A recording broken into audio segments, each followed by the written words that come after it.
अब तो लखनऊ के फैंस भी थोड़े खुश हो गए हैं जब से मोहम्मद शमी उनकी टीम में आ गए। अर्जुन तेंदुलकर भी आ गए। अर्जुन तेंदुलकर भी आ गए हैं। पता नहीं उन्हें ऐसा लग रहा है कि अब तो ट्रॉफी आई जाएगी। ये ऋषभ पंत कहाँ खेलेंगे? ऋषभ की फॉर्म ऑब्वियसली कंसर्न थी और इस सीज़न भी होगी मुझे लग रहा है। इस टाइम पे रिलीज करते ऋषभ पंत को तो आप किसको लेते? कोई है ही नहीं। और फिर ऋषभ पंत के बाद ऋषभ पंत के अलावा और किसको लेते आप मेगा मिनी ऑक्शन में? बट ये टीम अभी भी ऐसी है कि चलेगी तो ठीक है, नहीं चलेगी तो कुछ भी नहीं है। चलेगी तो चांद तक नहीं वरना मतलब शाम ये तक। मैं तो इनके लिए ये भी नहीं बोलता चांद तक, ये चांद तक भी नहीं जाने वाले अगर चलते हैं तो। एडन मार्करम और मिचेल मार्श बहुत इनकंसिस्टेंट प्लेयर्स हैं। चल रहे हैं तो बहुत अच्छे चल रहे हैं, नहीं चल रहे तो नहीं चल रहे। तो मतलब आयुष बडोनी को probably eight number 3 because he has got enough experience now यार। इतने साल हो गए खेलते हुए, डोमेस्टिक भी अच्छा कर रहा है, इंडिया के एक लिए भी अच्छा कर रहा है। एक तो इनके जो ओनर हैं वो थोड़े से क्रिकेट से बाहर रहते हैं, बट जैसे ही आईपीएल आया था वैसे ही क्रिकेट के अंदर आ जाते हैं कि I am Digvesh Rathi is there, Digvesh Rathi will be leading. भाई मैं देखना चाहूंगा दिग्वेश राठी को इस बार की, is he going to come with the same flair? Spin department तो मेरे को लग रहा है एक थोड़ा सा इन्हें फिल करने की नीड है, रवि बिश्नोई की नीड है। भाई लखनऊ का रोड मैप क्या होने वाला है फॉर आईपीएल 2026? कौन से ऐसे रोल्स हैं जो अभी भी अनफुलफिल्ड लग रहे हैं और कब जाके ये टीम फाइनली कंसिस्टेंसी दिखाएगी? आज इसके ही आंसर दे दो भाई जय और ऋषित।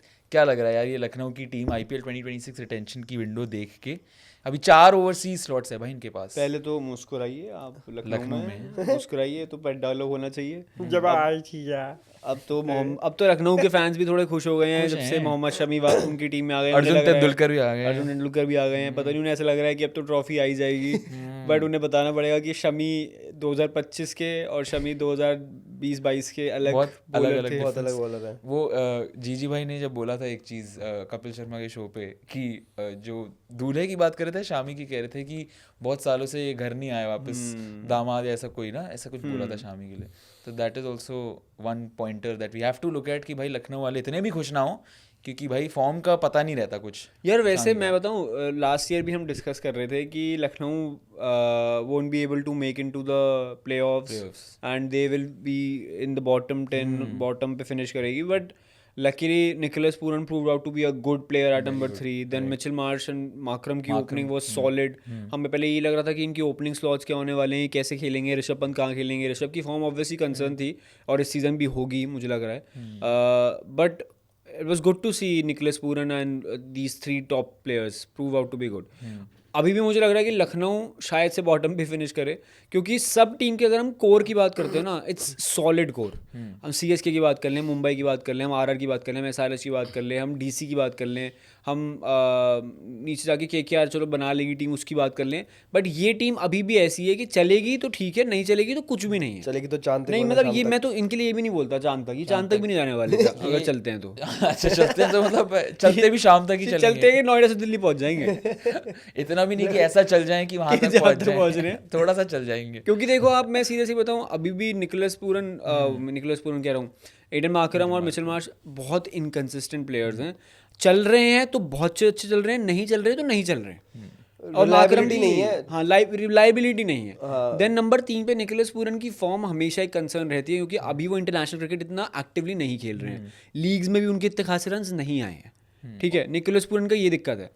तो नंबर 3 की पोजीशन भी ऐसी है, क्योंकि निकोलस पूरन के first 7 matches was wow, what batting, मतलब कहाँ बैटिंग कर रहे हैं। और नेक्स्ट 7 मैचेस भी वाज गायब हो गए थे। ऋषभ पंत का हमेशा से वाइड बॉल कंसर्न रहा है, वाइड बॉल खेल ही नहीं रहे इंडिया के लिए। At number 4 also like last season, इस सीजन भी इतना अच्छा रन, लास्ट मैच में सेंचुरी मार दी, बस तब आई थी सेंचुरी, वही इसलिए रिटेन हो गए। बहुत मतलब ऐसे धक्के से रिटेन हो गए बस उस बेसिस पे, वरना मुझे 27 करोड़ लेके नहीं, उस बेसिस पे रिटेन नहीं हुए। मेरे को नहीं लगता कि उस बेसिस पे रिटेन हुआ कि सेंचुरी आ गई थी। अगर नहीं भी आती तब भी रिटेन होते, बिकॉज चांस देना इंपॉर्टेंट है। प्लस एलएसजी के पास कोई और फेस भी नहीं था, फेस ही नहीं है बेसिकली। फेस और अगर आप इस टाइम पे रिलीज करते ऋषभ पंत को तो आप किसको लेते? कोई है ही नहीं। और फिर ऋषभ पंत के बाद ऋषभ पंत के अलावा और किसको लेते आप मेगा मिनी ऑक्शन में? तो you wouldn't have had big players या फिर any face for the team. Stupidity होती है वो, तो मैं मान रहा हूँ ऋषभ पंत तो अभी शायद मेरे को लगता है 1-2 अगले साल की रिटेंशन लिस्ट तक वेट करेंगे मेरे ख्याल से एलएसजी वाले। अगर इस साल चाहे अगर ऋषभ पंत परफॉर्म भी करके देते हैं, आई डोंट थिंक 27 करोड़ अगले साल तो मिलने वाले फिर से। तो तब तक फिर कोई और रिलीज होगा तो शायद वहाँ पे कहीं ट्रेडिंग विंडो ओपन हो जाए और कहीं ट्रेड हो जाए। वो हो सकता है, बट अभी के लिए तो ऋषभ पंत है वहाँ पे। एंड ऋषभ पंत की फॉर्म की बात जो ऋषभ कर रहा था, मेरे को ऐसा लगता है कि इस साल थोड़ा सा बेटर हो सकता है comparatively, because he would be in a better mindset, because उस टाइम पे प्रेशर इतना था ना प्राइस टैग का, इतनी बड़ी हिस्ट्री क्रिएट हो गई थी। प्राइस टैग तो अभी भी है, और दूसरा नहीं, प्राइस टैग इस बार नॉर्मलाइज हो चुका है ना। बट मैं आपको अभी बताऊं मुझे क्यों लग रहा है नहीं कर पाएंगे, बिकॉज उस टाइम पे तो फिर भी वाइट बॉल क्रिकेट खेल रहे थे, इस बार तो बिल्कुल वाइट बॉल क्रिकेट नहीं खेल रहे यार, ज्यादा उतना टाइम अपॉर्चुनिटी और इंजरी हो गई तो रेड बॉल क्रिकेट में से भी बाहर थे। वो तो है। उसके बाद आपके पास ऋषभ पंत के बाद आयुष बडोनी है, फिर अब्दुल समाद, ये 5 at 6 मैं प्रोबेबली आपको बोल रहा हूँ ना कि कोर इतना वीक लग रहा है, मतलब रिलायबिलिटी वाला कोई प्लेयर ही नहीं है कि ये रन्स मार के देगा ही देगा। Ayush Badoni is doing well for domestic teams. Badoni क्या एलएसजी लेजेंड है क्या? एलएसजी लेजेंड हो गए हैं बदोनी अपना। एक भाई तरीके से मेरे को ऐसा लगता है आयुष बदोनी को आप नंबर 3 खिला के ना निकोलस पूरन को यार थोड़ा सा नीचे खिला लो। निकोलस पूरन पहले नीचे ही खेलते थे, नीचे ही खेलते थे वो तो जो वही वाली बात है ना, जब उस पे फैमिली पे संकट आता है तो जो घर का बड़ा बच्चा है वो थोड़ा पैर अपने पैरों पे खड़ा होता है कि मैं ले लेता हूँ। तो मतलब आयुष बडोनी को probably eight number 3 because he has got enough experience now यार, इतने साल हो गए खेलते हुए, डोमेस्टिक भी अच्छा कर रहा है, इंडिया के एक लिए भी अच्छा। विराट कोहली है भाई, वो विराट जिस हिसाब से सेलिब्रेशंस होती हैं कॉलर ऊपर होते हैं आयुष बदोनी के, अपने पे भरोसा करते हैं वो। नहीं ऑफ कोर्स, हाँ ही बैक्स हिमसेल्फ वेरी मच। तो मेरे को ऐसा लगता है कि अगर वो नंबर 3 में खेलेंगे ना तो फिर बैलेंस जो है मिडिल ऑर्डर का वो अच्छा रहेगा, वो बन जाएगा। कंसर्न तो भाई उनका है फास्ट बॉलिंग, उनके पास है ही नहीं कोई। अर्जुन तेंदुलकर, मोहम्मद शामी, आवेश खान, अरे ओवरसीज प्लेयर कहाँ है? उन्होंने विलोरूक को हटा दिया, शमान जोसेफ को हटा दिया, रिलीज कर दिया। फिर आपके पास अभी कितना 6 ओवरऑल स्लॉट्स खाली, जिसमें 4 आपको ओवरसीज स्लॉट्स फिल करने हैं, और आपके पास 23 करोड़ हैं। 23 करोड़ है, 23 तलुल, मतलब 22 कुछ 0.4 22.95 ऑलमोस्ट 23 करोड़ है, ऑलमोस्ट 23 करोड़ है। तो उसमें मेरे को लगता है कि भाई थोड़ा सा और आपको, और है कौन आपके पास? ओवरसीज बॉलर्स भी तो नहीं है अभी, और इनके पता है ओवरसीज में ये खिलाएंगे कैसे, अकोमोडेट कैसे करेंगे, वो भी बहुत बड़ा कंसर्न होगा यार। अगर देखेंगे 3 तो ऊपर फील्ड ही हैं, उनको आप हटाओगे नहीं, माकरम और मार्श वो तो फुल है। मैथ्यू बेट्स की आए, मैथ्यू बेट्स की मेरे को लगता नहीं कि खेलेंगे नहीं, बट ओवरसीज स्लॉट्स कहाँ फिल अप? आकाशदीप को भी जाने देना सही था, 8 करोड़ में तो जाने देना सही होगा तो, बट इन्हें सही है, ओवरसीज बॉलर चाहिए। पथिराना के पीछे जरूर भागते हुए देख सकते हैं मेरे को लग रहा है, बिकॉज एक तो इनके जो ओनर हैं वो थोड़े से क्रिकेट से बाहर रहते हैं, बट जैसे ही आईपीएल आया था वैसे ही क्रिकेट के अंदर आ जाते हैं कि I M.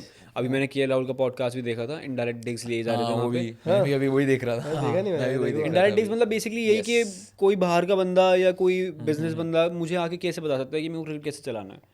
And his concern वो, उसकी मैंने कैप्टनसी इसलिए नहीं ली कि हर मैच के बाद मीटिंग हो रही है, वो बंदा मेरे से पूछ रहा है कि उनकी बॉल इतनी कैसे घूम रही है, हमारी कैसे घूम रही है, अरे स्पिनर्स का क्या है और पिच ऐसा क्यों नहीं वर्क कर रहा है। तो बेसिकली वो सेइंग केएल राहुल कि भाई we are not as answerable, coaches वगैरह देखते हैं वो अलग चीज़ है, बट आप जब क्रिकेट से एसोसिएटेड एज सच नहीं हो या स्पोर्टिंग बैकग्राउंड से नहीं आते, तो आप कैसे पूछ रहे हो, तो आप मेरे को हर मैच के बाद कैसे क्वेश्चन कर रहे हो एक तरीके से। And we got the answer. और इन्हें एक तो स्पिनर भी चाहिए, रवि बिश्नोई को जाने दिया है, obviously Digvesh Rathi is there, Digvesh Rathi will be leading. भाई मैं देखना चाहूंगा दिग्वेश राठी को इस बार की, is he going to come with the same flair? And I wanna यार मेरे को एक डिसअपॉइंटमेंट भी हुई कि दिग्वेश ने अपने आप को रिलीज क्यों नहीं करवाया, क्योंकि 30 लाख के तो प्लेयर नहीं है। हाँ यार, अब तो he would have got good money, he would have got good money। DPL में जब देखा होगा दिग्वेश और नितिश भाई का जो हुआ था पंगा, तो मैं एक्चुअली डीसी वर्सेस एलएसजी के लिए बहुत ज्यादा एक्साइटेड हूंगा, क्योंकि डीसी में अगर भाई जहां जाएगा वहां पे ये काम करेगा होगा भाई वैसे ही है। But I was very surprise, मेरे को लगा था कि रिलीज करके वाई बैक करने की कोशिश करेंगे,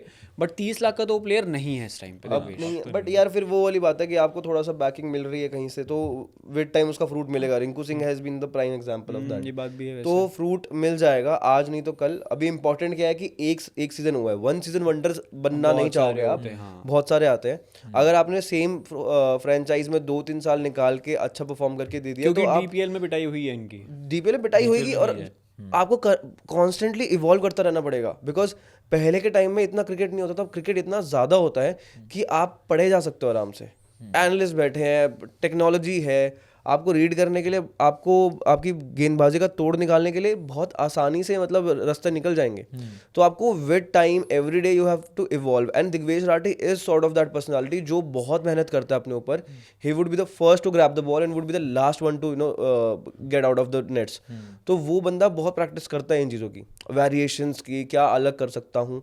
तो I would love to see what he is gonna bring to the table this season, because obviously अब लंबा टाइम हो जाएगा डीपीएल खत्म होने के बाद। He would also think back कि मैंने क्या गलतियाँ की हैं, क्या सही किया, एंड उसके ऊपर फिर कॉन्स्टेंटली काम होगा। एंड मेरे को ऐसा लगता है यार कि बेटर हो सकता है दिग्वेश राठी का ये वाला सीजन, और एक्चुअली हाँ, और ट्रस्ट दिखा सकते हैं। ऋषभ पंत ने वैसे सीजन ट्रस्ट तो और दिखाया था सही काफी जगह पे वो काफी। गया हुआ है एलएसजी की टीम में, मेरे को ऐसा लगता है बंदा, वहाँ क्योंकि पे एक आना के ग्राउंड है वहाँ पे, स्पिन सूट करेगा, सूट करता है, लंबा बड़ा ग्राउंड भी है। है, वही वाली बात है।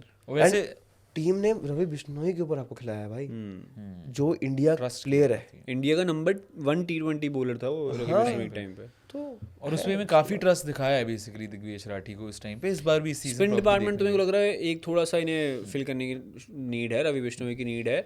बाकी शहबाज अहमद है वहाँ पे, he is a good allrounder, decent allrounder, नीचे आके हिटिंग भी कर लेते हैं और लेफ्ट आर्म अच्छी बॉल डालते हैं। एक्सपीरियंस भी उन्हें काफ़ी ज़्यादा आईपीएल का, एसआरएच के लिए खेल चुके हैं, आरसीबी के लिए खेल चुके हैं, तो he has recently done good. Digvesh is there तो कोई दिक्कत नहीं है। अर्जुन तेंदुलकर भी भागते हुए स्पिनर ही हैं, तो बढ़िया ही है। Spinner department is nice. मैं पेस डिपार्टमेंट की बात करने जा रहा था कि ऋषभ ने अर्जुन को स्पिन में डाल दिया भाई, कि आवेश खान, मोहम्मद शामी, अर्जुन तेंदुलकर, ये पेस डिपार्टमेंट। लखनऊ के लिए like releasing I think David Miller also was fine decision. I think it was a Gujarat good में होते जाते दिख सकते हैं वापस probably. David Miller again, he was playing at a very wrong position. That is why he was not able to perform. He was मतलब he got good balls to finish matches, but he was not, because position matters for David Miller. David Miller 16वें over के बाद अगर आते हैं, he's a lethal batter. And we saw when he was batting for Gujarat Titans, he finished matches like this. तो गुजरात फिर से पीछे जाएगी डेविड मिलर के, बट लखनऊ ने उन्हें जाने दिया, अच्छा डिसीजन। और शमार जोसेफ को भी दोनों के लिए जाने अच्छा दिया, शमार जोसेफ भी बहुत दो सीजन खिला चुके हैं यार। Shamar is not able to perform. मैंने ये बोला था Shamar Joseph is a good red ball bowler, but white ball में ना वेस्ट इंडीज स्ट्रेस कर रही है उन पे इतना। बट एक चीज और, शमार जोसेफ के अलावा मेरे को ऐसा लगता है मयंक यादव को रिटेन करना was it right? I don't no, but जितना रिटेन मयंक यादव को एलएसजी ने कर लिया है, अब वो अगर एक सीजन पूरा नहीं खेलते हैं ना, तो ये धोखेबाजी है, मतलब एक प्लेयर की पॉइंट ऑफ व्यू से। नहीं बट यार किसी बॉलर का या किसी प्लेयर का थोड़ा ना उसमें कोई हाथ अगर इंजरी प्रोन है, इंजरीज हो रही है, रहो यार थोड़ा, मतलब मेरे यार हिसाब फास्ट बॉलिंग चीज ही ऐसी, it is so unnatural for a human body कि आप, और वो जब आप 150 से ऊपर डालते हो तो ऑब्वियसली बात है कि वो मतलब बॉडी मैं की extra limit player point of view से नहीं बोल रहा कि प्लेयर ने कुछ गलत करा। ऑब्वियसली जैसे आप बोलो कि इंजरी कंसर्न एक प्लेयर के हाथ में नहीं होता है। मयंक काफी ज्यादा इंजरी, वो भी चाहते हैं कि मैं खेलूं as much as matches, but Lucknow ने जितना मयंक यादव पे ट्रस्ट कर लिया, आई डोंट थिंक सो कि कोई भी टीम इतना प्लेयर पे ट्रस्ट करती है। 22-23 के सीजन से उस पर ट्रस्ट करती हुई आ रही है। और मयंक यादव पे ट्रस्ट कर दिया, बट अभी भी अब इस सीजन देखना चाहिए कि पूरा कंसिस्टेंटली खेले। I want him to play यार, मतलब खेलो यार मयंक भाई, आप वी थोड़ा want to see him play यार। इतना वो अर्जुन तेंदुलकर वाली बात है ऋषित की, जो कि भाई खेलेगा तभी तो बंदा हम बात कुछ कर पाएंगे ना। मयंक यादव को खेलने का मौका ही नहीं मिलता है। वो मतलब एक बॉलर जो 3 मैचेस खेला था, उसकी इतनी हवा बन गई थी कि T20 वर्ल्ड कप में लेके जाओ, ओडीआई में डेब्यू कराओ, वनडे में टेस्ट में डेब्यू कराओ, बैकअप खिलाओ, गायब अगेन फिर से हो गया था डेब्यू और इंडिया हो गया था काफी। और वो भी थे कहीं कहीं पे मैंने पढ़ा भी था कि मयंक यादव को एक्चुअली बहुत हाईली रेट भी कर रहे हैं कि भाई नंबर 1 यार, ये सब 150 से ऊपर क्लॉक करने वाला बॉलर आपको कम ही मिलता है। और उस लाइन लेंथ पे जो उन्होंने आईपीएल के 3 मैचेस में दिखाया था, आई still remember RCB against match था जिसमें 3 विकेट लिए थे, विराट कोहली को भी लिया था if I am not wrong, Cameron Green को बोल्ड मारा था, I remember that clearly, and Cameron Green was not able to play him. Cameron Green जहाँ से आते हैं वहाँ पे तो फास्ट बॉलर्स ऐसे हैं, but he was not able to play उस पिच पे, तो shows that he has some good talent to bring to the table. I still remember मैंने अरशद खान से पूछा था जब when he was in LSG in 2024 कि how does it feel to face Mayank Yadav in the nets. कह रहे हैं मयंक को ज़्यादा नहीं खेला नेट्स में, बट 1-2 बार मैंने खेला था and he was not bowling with the full throttle. वो ऐसे बस थोड़ा स्लो ही डाल रहा था, आराम से डाल रहा था, और तब भी वो 135-140 क्लॉक कर रहा था, और मैं उसको बोल रहा हूँ भाई थोड़ा आराम से डाल के रहा, मैं तो आराम से डाल रहा हूँ ये मेरा आराम है। फुल एफर्ट के साथ नहीं डाल रहा, तब भी ऐसा लग रहा था कि भाई बॉल दिख रहा है, कैसे खेलूँ क्या इसको मैं। तो वो बहुत लीडल है, प्लस उनकी जो लेंथ हिट करते हैं वो बहुत तगड़ी है। और अगर जहीर खान होते तो मेरे को लगता है कि इस बार चीज़ें और अच्छी होती बॉलर्स के लिए भी, पर भरत अरुण है तो वो चीज़ भी अच्छी बात है। मेरे को ऐसा लगता है जहीर खान को बहुत जल्दी सैक कर दिया एलएसजी ने, एक साल के मैनेजमेंट से क्या एक्सपेक्ट करूंगा मैं। बट एक और प्लेयर है जो मैं देखना चाहता हूँ जिससे कंटिन्यूस चांसेस मिले, एक तो अर्जुन तेंदुलकर की बात मैं कर ही रहा हूँ कि अर्जुन के साथ अर्शन कुलकर्णी को भी मौका दें, क्योंकि जैसे Raghuvanshi is for KKR, Kulkarni is for Lucknow super giants. अभी कुलकर्णी ने हाल ही में रणजी मैचेस में महाराष्ट्र के लिए खेलते हुए रन्स मारे हैं, बहुत अच्छे रन्स मारे, सेंचुरी हाफ सेंचुरीज मारी हैं, गुड डिसेंट रिकॉर्ड है। और अगर आप इस बंदे को मौका दोगे तो यू नेवर नो कि ये अगला वैभव सूर्यवंशी टाइप प्लेयर हो या जायसवाल जैसा प्लेयर हो, तो आप इसे ओपनिंग करवाओ, आप करवाओ मिचेल मार्श के साथ ओपनिंग या मार्करम के साथ ओपनिंग। बट ऋषित अभी इस वक्त पे जगह नहीं बनेगी ना आपके पास उस लेवल के प्लेयर्स के लिए। अभी आपके पास आयुष बदोनी है स्क्वाड में, बाहर बिठा लो, अब्दुल सामद है, अब्दुल सामद को बाहर बैठा होगा या फिर आयुष बदोनी को बाहर बदोनी को बिठाऊंगा। बदोनी को तो बदोनी को तो मैं कुलकर्णी को खेलते देखना चाहता हूँ, बिकॉज थोड़ा सा मौका, आप जब तक मौका नहीं दोगे। परफॉर्म किया है बट अगेन वो रेड बॉल वाइट बॉल वाली स्किल्स की बात आ जाती है। मैं वही बोल रहा हूँ ना, अगर आप मौका ही नहीं दोगे तो कैसे पता चलेगा। आपने जायसवाल को जब मौका दिया तभी तो, मेरे को याद है जब जायसवाल जब स्टार्टिंग में आए थे, he was not able to face bowlers, but एक सीजन के बाद वाओ व्हाट ट्रांसफॉर्मेशन वी भाई सॉ। वैसे लखनऊ की बैकअप्स की जैसे आप बात कर रहे हो, जैसे हर्षन कुलकर्णी, इनके पास और भी अच्छे हैं बैकअप्स की भी, मैथ्यू ब्रिट्स के हैं, इनके पास बॉलर्स बैकअप अच्छे मधुमरन सिद्धार्थ बढ़िया बॉलिंग करते हैं भाई। हिम्मत सिंह है, प्रिंस यादव है, काफी अच्छी बैकअप। पावर प्ले में मणिमरन सिद्धार्थ मेरे को अभी याद है कि कैसे एक दो ओवर्स निकाल कर देते थे और विकेट भी विराट कोहली का विकेट निकाला था, मुझे याद है वो जो फाइन लेके थर्ड मैन पे था, ब्रेक थ्रू निकाल कर देते थे। तो वो एक अच्छा क्वालिटी स्पिनर है आपके पास अगर आप ग्रूम करो तो उसको। जो मैं बात कर रहा था स्पिनर्स की कि भाई कुछ ना कुछ थोड़ा सा यहाँ पर भी है कि एक ओवरसीज स्लॉट फिल करना है, बट उसके साथ शाहबाज अहमद को कॉम्प्लीमेंट कर सकते हैं एम सिद्धार्थ, तो बीच में आप शफल करके देख सकते हो। और उसके अलावा तो भाई बाकी बैकअप्स तो अच्छे हैं बॉलर्स में। 22 करोड़ में मुझे लगता है कि ये थोड़ा सा इंडियन मिडिल कोर स्ट्रॉन्ग करने की कोशिश करेंगे, ठीक है। आई थिंक बहुत हाई चांसेस है स्वास्तिक चिकारा पे भी ये ट्राई करने की कोशिश करेंगे, बिकॉज एक तो ऋषभ पंत वाला factor, Rishabh Pant likes Chikara as a player, then UP T20 league में चिकारा ने 51 के बीच पे रन्स मारे, तो एक वो वाला बैक ऑफ द माइंड रहेगा कि चिकारा इन LSG कैन बी एक फिनिशर वाला रोल जो अब्दुल समद की जगह पे खेल सकते हैं, रिप्लेसमेंट या लाइक टू लाइक, ठीक है। मुझे तो ये 3 प्लेयर्स रहेंगे जो इनकी माइंड में रहेंगे इस बार। बेसिकली इनको पर एक स्पिनर ही टारगेट करना चाहिए, एक spinner the overseas spinner. I feel कि आप मिडिल ऑर्डर में अगर आपको जाना है तो you can go for someone like Mahipal Lomror, वो भी मेरे को लगता है एक डिसेंट ऐड ऑन हो सकते हैं टीम के लिए अगर इंडियन कोर आपको बनाना है, थोड़ा सा बैकअप्स बनाने हैं। और उसके अलावा मेरे को लगता है विलो रूक को नहीं छोड़ना चाहिए था उनको, तो ले लेंगे वापस, होपफुली वापस ले लें विलो रूक को। एंड उसके अलावा मेरे को लगता है कि बाकी जैसे समवन लाइक डेविड मिलर, उस तरह का कोई प्लेयर चाहिए आपको मिडिल ऑर्डर के लिए। या तो आप फिर वही जो आयुष बदोनी वाली बात थी कि उनको ऊपर खिला के आप निकोलस पुरन को नीचे लेकर आओ, तो थोड़ा सा बैलेंस बनेगा। अदरवाइज आपको डेविड मिलर जैसा कोई प्लेयर चाहिए जो 6 नंबर पे आके आपको फिनिश करके दे गेम्स। तो वो अब कौन हो सकता है? लियम लिविंगस्टन के लिए भी जा सकती है। नहीं जाएगी यार, जो स्पिन नहीं खेल सकता इतना बढ़िया। और ऋषभ पंत क्या कर रहे हो? ऋषभ पंत क्या कर रहे हो? ऋषभ पंत का मेरे को लग रहा है अगर इस सीजन और नहीं चले तो क्या do you think he will be released, या फिर अभी भी उनको ऑब्वियसली यार ऋषभ पंत ब्रांड बन चुके हैं। मैं तो अभी भी बोल रहा हूँ 27 करोड़ रुपए was never a good amount, and Lucknow के लिए best player to lead was KL Rahul. वो तो I agree. KL Rahul is the best player to lead in any team भाई, ठीक है। एंड वो तो बंदा है ही sir. It is just he doesn't want to lead probably अब जाके, he just wants to play free, like Virat Kohli वाला टाइप था ना कि बस हो गया कैप्टनसी से। अब वही रंजना वाला कुंदन था ना, उसके वाली बात है। अब उठे कौन फिर दिल लगाने को तुड़वाने को, अब मूड नहीं है। कौन उठे अब कैप्टनसी करने को, लीड करने को, अकाउंटेबिलिटी होल्ड करने को, वो पॉडकास्ट में ही कह रहे थे। अब मूड नहीं है कि मतलब ऐसा हो गया कि जब मैं 10 महीने जितना पूरा खेलता था साल के, उससे ज़्यादा प्रेशर और मेंटल फटीग हो जाता था वो 2 महीने के IPL में। तो उस तरीके से obviously we wouldn't want to see that for like a player like KL Rahul. Exactly. तो दैट वे इट्स बेटर कि वो DC में अपना रोल एंजॉय करें और भाई बस खेलें आके। बाकी मैं जेन्युइनली एक्साइटेड हूँ मोहम्मद शामी को यहाँ पर देखने में। यार मोहम्मद शामी का मेरे को बड़ा स्केप्टिकल लग रहा है। आई डोंट नो कि if that was the right trade और not for LSG, because they already had so many Indian players. आप अगर लेना ही था, आप किसी ओवरसीज प्लेयर को या तो ट्रेड करते या आप खरीदने के लिए जा सकते थे। Mohammed Shami of course is a good addition in terms of experience and whatever he is doing till now. Overseas में तो शायद से विलो रोक और स्पेंसर जॉनसन के पीछे जाएंगे मुझे लगता है। हाँ, स्पेंसर जॉनसन या काइल जेमिसन भी हो सकते हैं। हाँ, काइल जेमिसन भी हो सकते हैं, तो वो एक अच्छा ऑप्शन बन सकते हैं। देखते हैं, बहुत ऑप्शन। जेरल कोची मेरे को लगता है वहाँ पे काम नहीं आएंगे ज़्यादा, क्योंकि स्लो विकेट हो जाता है, तो वो मज़ा नहीं आएगा उस चीज़ में। इनको भी बोल दो यार कमेंट सेक्शन में जरा अपने ओपिनियंस। लखनऊ के जो गिने चुने फैंस हैं वो कमेंट्स करके ज़रा बताओ कि हमारा आपको जो एनालिसिस रहा है, जो हमें पोटेंशियल टारगेट्स लगे हैं कि जो लगता है कि लखनऊ के मैनेजमेंट ले सकती है। अर्जुन तेंदुलकर को आप ओपनिंग करवाना चाहोगे या नंबर 8 पे कराना चाहोगे, ये भी कमेंट करके बताना। शार्दुल ठाकुर को जो ट्रेड किया गया है वो सही डिसीजन था या नहीं था, वो भी बताना। और मोहम्मद शमी को उस जोड़ी में लेके आना जहाँ पे इंजर्ड प्लेयर्स ऑलरेडी बहुत सारे हैं। मयंक यादव, मोहसिन खान खेलते नहीं हैं, मोहम्मद शमी की भी फॉर्म और इंजरी कंसर्न्स बहुत रहते हैं। तो क्या वो ट्रेड सही है या नहीं, वो भी कमेंट ज़रूर करके बताना। और ऐसी और वीडियोज़ के लिए फटाफट सब्सक्राइब करो, लाइक करो और शेयर भी करो यार। मिलते हैं अगली वीडियो में।